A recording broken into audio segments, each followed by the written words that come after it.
बलूचिस्तान में ईद के तीसरे दिन सफाक दहशतगर्दों के वार, 11 अफराद शहीद। नोशकी में बस से अगवा किए गए 9 मुसाफिर कत्ल। नोशकी में ही गाड़ी पर फायरिंग से 2 अफराद जाँ बहक और 3 जख्मी हो गए। वजीर आजम का नोशकी में दहशतगर्द कार्रवाइयों पर इजहार मजम्मत, रिपोर्ट तलब कर ली। वजीर आला पंजाब की सोगवार खानदानों से ताज़ियत। वजीर आला बलूचिस्तान ने दहशतगर्दों को किसी सूरत माफ न करने की यकीन दहानी करा दी। मुबैना इंतखाबी धांधलियों के खिलाफ बलूचिस्तान से तहरीक शुरू। चमन और पशीन में आज जलसे होंगे। 6 जमाती अपोजिशन इत्तेहाद की कोयटा बैठक के बाद एलामिया, इत्तेहाद का नाम तहरीक तहफ़्फ़ुज़ आईन पाकिस्तान रख लिया। पशीन में अपोजिशन इत्तेहाद के जलसे से कबल दफा 144 नाफिज, 5 या उससे जायद अफराद के जमा होने पर पाबंदी लगा दी गई।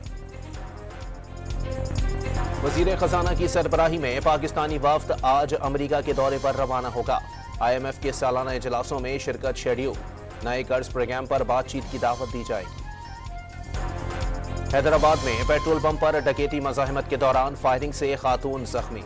डाकू 2 लाख रुपए और 3 मोबाइल फोन छीन कर ले गए।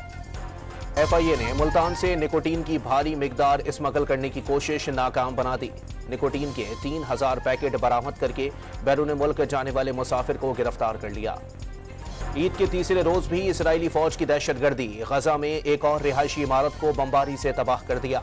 एक ही खानदान के 25 अफराद समेत 29 शहरी शहीद। ईरान ने शाम में कौंसल खाने पर हमले के जवाब में इसराइल के खिलाफ भरपूर कार्रवाई की तैयारी मुकम्मल कर ली।